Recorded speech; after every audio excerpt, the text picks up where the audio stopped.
नमस्कार दोस्तों, स्वागत है आपका आज के मुख्य समाचार में, जिसमें सबसे पहली बड़ी खबर में आपको बताएंगे कि एलओसी पर भारतीय सेना का दिवाली धमाका, पाकिस्तान को दिया मुंह तोड़ जवाब। और इसी के साथ दूसरी बड़ी खबर में आपको बताएंगे कि एलओसी पर युद्ध विराम उल्लंघन से भड़का भारत और दिया ऐसा जवाब कि सहम गया पाकिस्तान। और तीसरी बड़ी खबर में आपको बताएंगे कि इशारों इशारों में भारत का चीन पर निशाना, भारत ने चीन पर निशाना साधते हुए बिना नाम लिए कहा कि दोनों देश की संप्रभुता का हो सम्मान। दोस्तों, हर एक खबर की गहराई में आपको ले जाएंगे, लेकिन उससे पहले अगर आपको भी देश की सेना और पीएम मोदी पर पूरा भरोसा है तो आप अभी इस वीडियो को लाइक कीजिए और इस लाल बटन को दबा के इस चैनल को फ्री में सब्सक्राइब करके घंटी बजाकर कमेंट में लिखिए जय हिंद। दोस्तों, रुक करते हैं तमाम बड़ी खबरों की तरफ। एलओसी पर भारतीय सेना का दिवाली धमाका, पाकिस्तान को दिया मुंहतोड़ जवाब। जी हां दोस्तों, अब बात भारत और पाकिस्तान के बीच खिंची लक्ष्मण रेखा की करते हैं। इस लक्ष्मण रेखा को लाइन ऑफ एक्चुअल कंट्रोल कहते हैं। दिवाली से ठीक पहले पाकिस्तान की सेना ने सीज फायर यानी युद्ध विराम का उल्लंघन किया है। जवाब में भारतीय सेना ने पाकिस्तान के खिलाफ बड़ी कार्रवाई की है। भारतीय सेना ने पाकिस्तान की सेना के बंकरों को उड़ा दिया है। सेना की कार्रवाई में पाकिस्तान के 7 जवान मारे गए हैं, साथ ही उनकी एडवांस पोस्ट को भी बड़ा नुकसान हुआ है।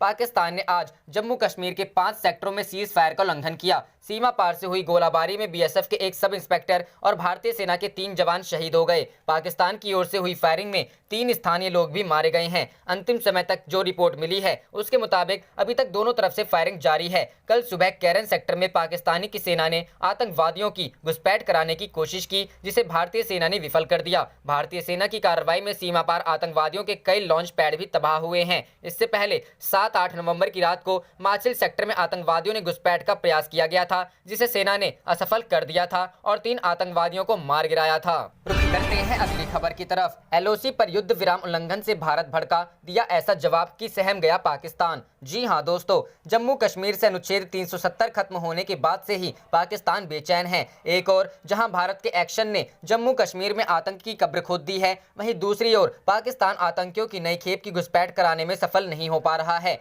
बौखलाहट में पाकिस्तान कर रहा है गोलाबारी। जम्मू कश्मीर में पाकिस्तान की दहशतगर्दी की दुकान पर ताला लगना तय हो चुका है, इसीलिए बौखलाहट में वो सीज फायर का उल्लंघन कर रहा है। दिवाली से पहले पाकिस्तान ने पुंछ, कैरन, नौगाम, उरी और गुरेज समेत कई जगहों पर गोलियां बरसाई, तो भारत ने भी अपना जवाब देने में देर नहीं की। भारत ने पाकिस्तान के सामने जताया विरोध। पाकिस्तान की ओर से बिना उकसावे वाली गोलीबारी पर विदेश मंत्रालय ने पाकिस्तानी उच्चायोग के वरिष्ठ अधिकारी को तलब किया और अपनी कड़ी आपत्ति दर्ज कराई। भारत ने पाकिस्तान उच्चायोग के चार्ज डी अफेयर्स को तलब कर अपनी कड़ी आपत्ति भी जाहिर की।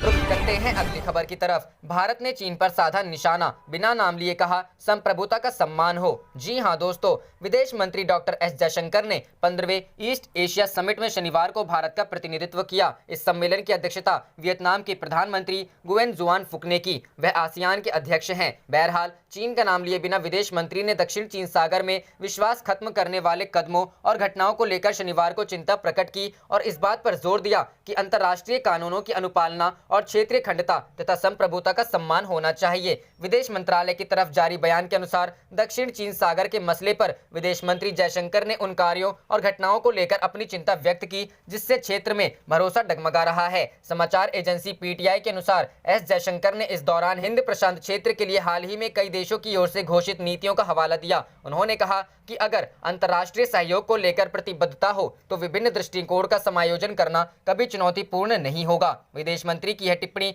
उस समय सामने आई है जब चीन और भारत में पूर्वी लद्दाख में सीमा पर तनाव चल रहा है। वहीं दक्षिण चीन सागर एवं हिंद प्रशांत क्षेत्र में भी बीजिंग का विस्तारवादी रवैया देखने को मिल रहा है। विदेश मंत्री जयशंकर ने कोरोना महामारी से निपटने के लिए भारत में उठाए गए कदमों के बारे में भी इस शिखर बैठक में जानकारी दी। अपने संबोधन में जयशंकर ने आतंकवाद, जलवायु परिवर्तन और कोरोना महामारी जैसी राष्ट्रीय सीमाओं से परे चुनौतियों से निपटने के लिए अधिक से अधिक अंतर्राष्ट्रीय सहयोग की आवश्यकता को भी रेखांकित किया।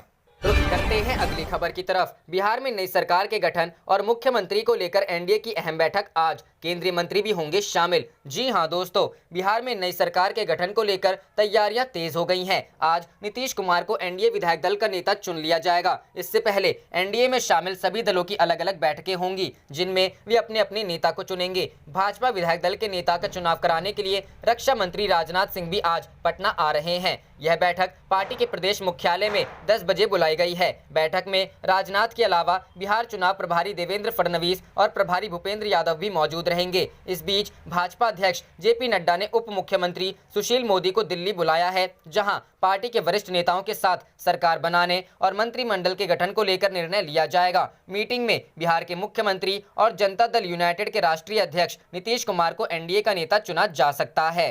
रुक करते हैं अगली खबर की तरफ। अगले 10-20 साल तक मोदी का विकल्प नहीं, दिग्विजय सिंह करे मौन योग, राहुल गांधी करे त्रियोग, बोले स्वामी रामदेव। जी हां दोस्तों, योग गुरु और पतंजलि आयुर्वेद के सर्वे सर्वा स्वामी रामदेव ने कहा है कि वह प्रधानमंत्री नरेंद्र मोदी के नहीं बल्कि राष्ट्र के भक्त हैं। चूंकि पीएम देशभक्त हैं, इसलिए वह उनके सहयोगी हैं। मोदी का अगले 10 से 20 साल तक कोई विकल्प नहीं है। बाबा रामदेव ने इसके अलावा कांग्रेस के राहुल गांधी को सुझाव दिया कि उन्हें त्रियोग करना चाहिए, जबकि पार्टी नेता दिग्विजय सिंह समाधि ले मौन योग करें। योग गुरु ने ये बातें शनिवार को न्यूज 18 इंडिया से बातचीत के दौरान कही। दरअसल पत्रकार अमीश देवगन ने उनसे पूछा था, क्या देश में मोदी फैक्टर है? जवाब आया, नरेंद्र मोदी के प्रति देश के करोड़ों लोगों में इतना ऊंचा विश्वास है कि उनके दूसरे नंबर जो राजनीतिक व्यक्ति हैं वह हजारों किलोमीटर दूर हैं। फासला आसमान और जमीन का है। सारा देश जानता है कि मोदी को कुछ नहीं चाहिए, उन्हें प्रभु की कृपा से सब कुछ मिला है। वह देश बेच नहीं सकता है, मुल्क से गद्दारी नहीं कर सकता,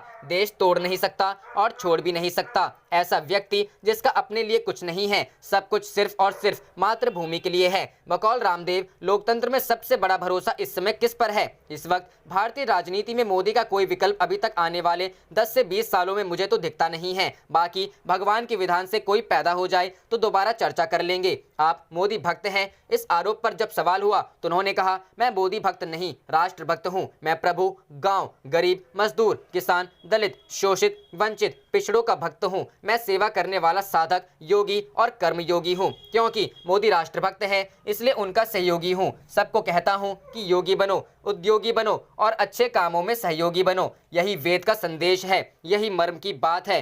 पूर्व यूएस राष्ट्रपति बराक ओबामा की किताब ए प्रॉमिस लैंड में कांग्रेस चीफ रह चुके राहुल गांधी के जिक्र को लेकर प्रश्न पर रामदेव बोले, ये बात बहुत व्यक्तिगत हो जाती है, पर इतना कहूंगा कि देश चलाने के लिए मात्र एक खानदान का होना जरूरी नहीं है। देश की समझ, भारत की समझ, समग्र सोच होनी चाहिए। हर क्षेत्र और विषय के बारे में बहुत गहरी सोच की जरूरत है। कुछ लोग मजाक में कहते हैं कि अरे जिसे कुछ नहीं आता वह राजनीति कर ले, पर राष्ट्र चलाना बहुत बड़ी बात है। देश चलाने वालों में हजारों रतन टाटा, अडानी, अंबानी और तमाम वैज्ञानिक सरीखों महामेधा की जरूरत है। ऐसी मेधा किसी खानदान से नहीं मिलती है, यह दुकानों पर नहीं बिकती है, इसका होलसेल या रिटेल काउंटर नहीं होता।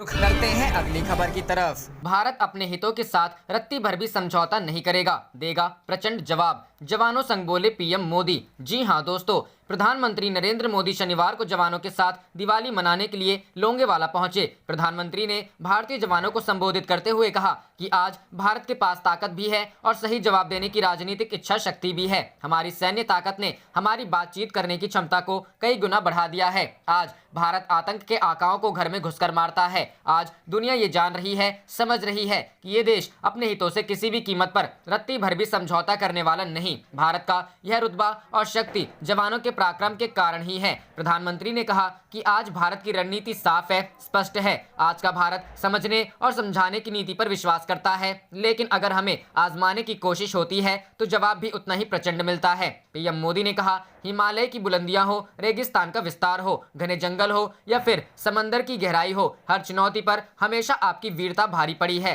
आपके इसी शौर्य को नमन करते हुए आज भारत के 130 करोड़ देशवासी आपके साथ मजबूती से खड़े हैं। हर भारतवासी को अपने सैनिकों की ताकत और शौर्य पर गर्व है। उन्हें आपकी अजेयता पर, आपकी अपराजेयता पर गर्व है। उन्होंने कहा कि आज पूरा विश्व विस्तारवादी ताकतों से परेशान है। विस्तारवाद मानसिक विकृति है। इस सोच के खिलाफ भारत प्रखर आवाज बन रहा है। आज भारत बहुत तेजी के साथ अपने डिफेंस सेक्टर को आत्मनिर्भर बनाने के लिए आगे बढ़ रहा है। हाल ही में हमारी सेनाओं ने निर्णय लिया है कि वो 100 से ज्यादा हथियारों और साजो सामान को विदेश से नहीं मंगवाएगी। मैं सेनाओं को इस फैसले की बधाई देता हूं। सेना के इस फैसले से देशवासियों को भी लोकल के लिए वोकल होने की प्रेरणा मिली है। उन्होंने कहा कि सीमा पर रहकर आप जो त्याग करते हैं, तपस्या करते हैं, वो देश में एक विश्वास पैदा करता है। ये विश्वास होता है कि मिलकर बड़ी से बड़ी चुनौती का मुकाबला किया जा सकता है। आपसे मिली इसी प्रेरणा से देश महामारी के इस कठिन समय में अपने हर नागरिक के जीवन की रक्षा में जुटा हुआ है। इतने महीनों से देश अपने 80 करोड़ नागरिकों के भोजन की व्यवस्था कर रहा है।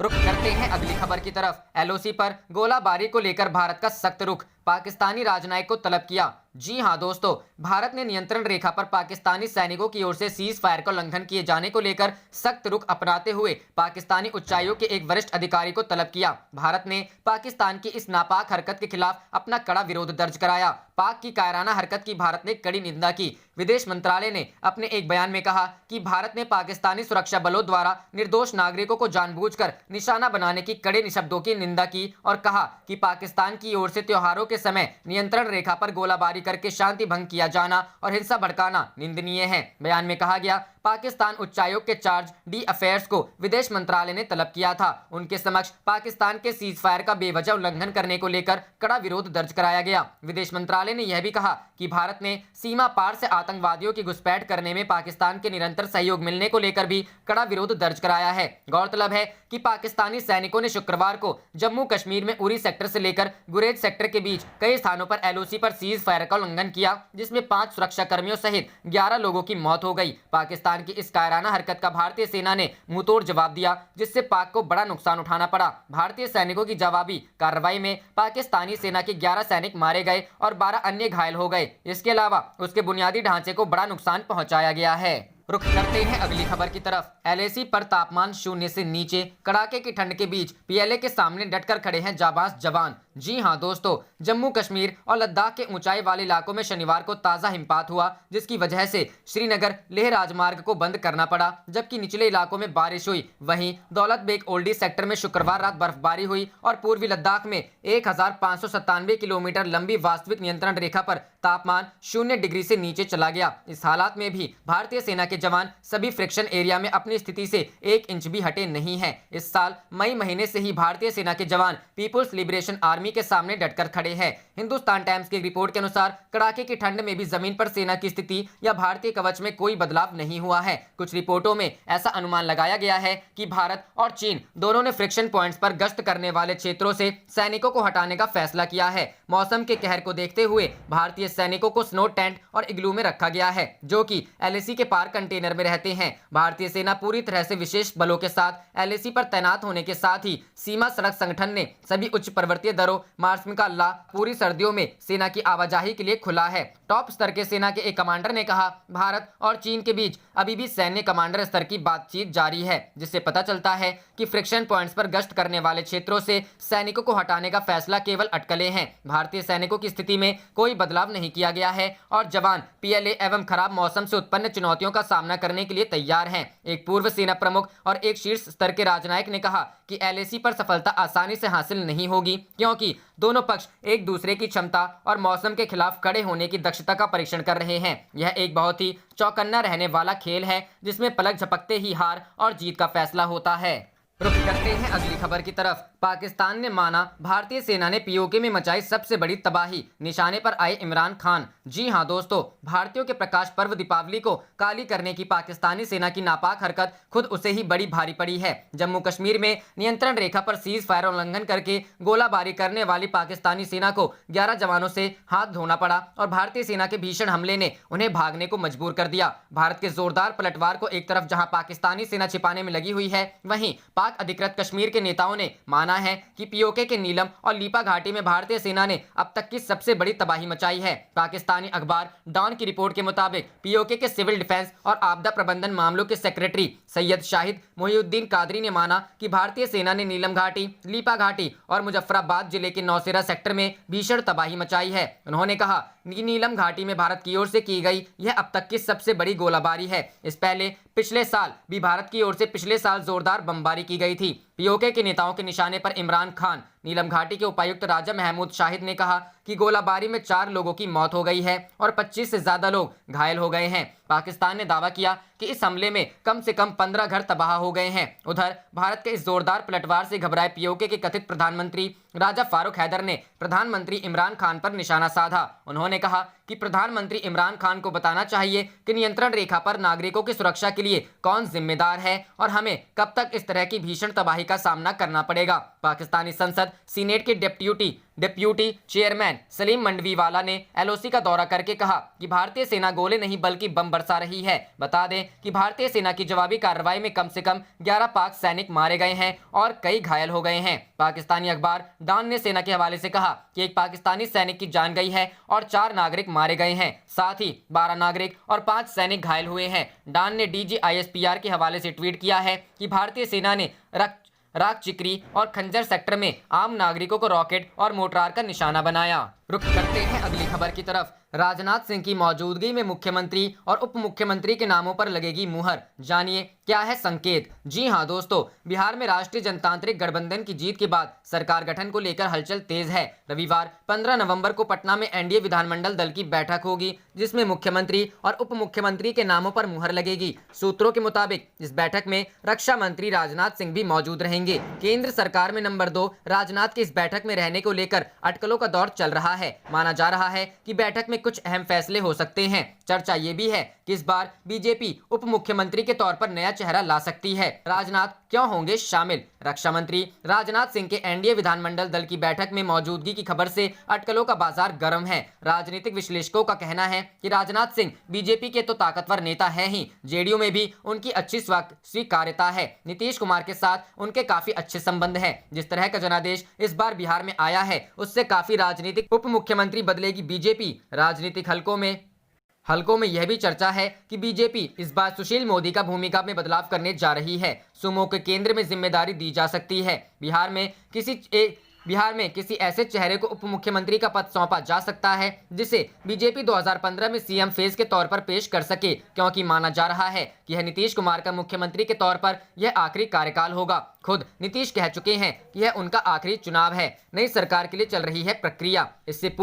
इससे पूर्व मुख्यमंत्री नीतीश कुमार की अध्यक्षता में शाम 4 बजे हुई राज्य मंत्रिमंडल की बैठक में 16वीं बिहार विधानसभा को भंग करने का निर्णय लिया गया। उसके बाद मुख्यमंत्री शाम 4:45 बजे राजभवन पहुंचे। उन्होंने राज्यपाल फागू चौहान से मंत्रिपरिषद के निर्णय के आलोक में 16वीं विधानसभा को भंग करने की अनुशंसा की। साथ ही अपने और मंत्रिपरिषद के अन्य सहयोगियों के इस्तीफे भी सौंपे। 16वीं विधानसभा को राज्यपाल द्वारा भंग किए जाने के साथ ही नई सरकार के गठन की प्रक्रिया भी आरंभ हो गई। एनडीए के नेता का चुनाव करने के लिए बिहार में एनडीए के चारों घटक दल जेडीयू, भाजपा, हम और वीआईपी के विधानमंडल दल की बैठक 15 नवंबर को होगी। 15 को ही राज्यपाल को समर्थन पत्र सौंपेंगे। दल रविवार को एनडीए विधायक दल की संयुक्त बैठक के पूर्व चारों घटक दल जेडीयू, भाजपा, हम और वीआईपी के विधायक दलों की अपनी अपनी बैठकें होंगी। इस बैठक में ये दल एनडीए के चुने जाने वाले नेता के नाम पर चर्चा करेंगे। साथ ही उनके नेतृत्व में सरकार गठन के लिए राज्यपाल को सौंपा जाने वाला पत्र तैयार करेंगे। रुख करते हैं अगली खबर की तरफ। पाकिस्तान का कबूलनामा,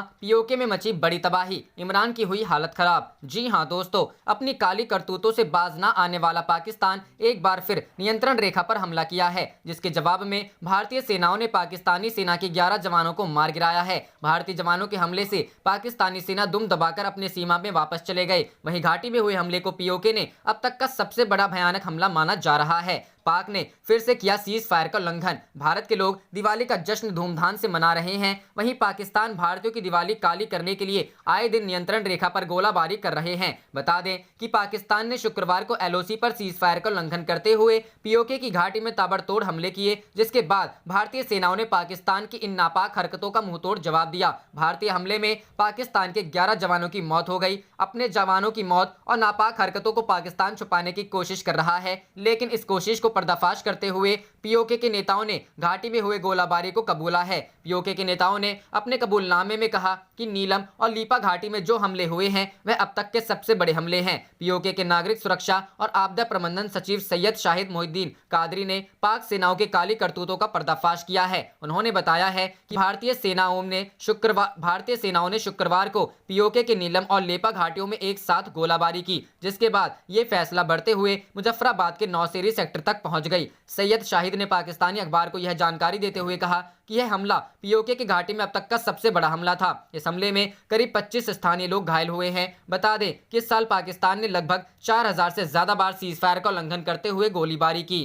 रुख करते हैं अगली खबर की तरफ। राजनाथ सिंह की मौजूदगी में मुख्यमंत्री और उप मुख्यमंत्री के नामों पर लगेगी मुहर, जानिए क्या है संकेत? जी हां दोस्तों, बिहार में राष्ट्रीय जनतांत्रिक गठबंधन की जीत के बाद सरकार गठन को लेकर हलचल तेज है। रविवार 15 नवंबर को पटना में एनडीए विधानमंडल दल की बैठक होगी, जिसमें मुख्यमंत्री और उप मुख्यमंत्री के नामों पर मुहर लगेगी। सूत्रों के मुताबिक इस बैठक में रक्षा मंत्री राजनाथ सिंह भी मौजूद रहेंगे। केंद्र सरकार में नंबर 2 राजनाथ के इस बैठक में रहने को लेकर अटकलों का दौर चल रहा है। माना जा रहा है कि बैठक में कुछ अहम फैसले हो सकते हैं। चर्चा ये भी है कि इस बार बीजेपी उप मुख्यमंत्री के तौर पर नया चेहरा ला सकती है। राजनाथ क्यों होंगे शामिल? रक्षा मंत्री राजनाथ सिंह के एनडीए विधानमंडल दल की बैठक में मौजूदगी की खबर से अटकलों का बाजार गर्म है। राजनीतिक विश्लेषकों का कहना है कि राजनाथ सिंह बीजेपी के तो ताकतवर नेता हैं ही, जेडीयू में भी उनकी अच्छी स्वीकार्यता है। आप देख रहे थे आपका अपना चैनल जय हिंद जय भारत।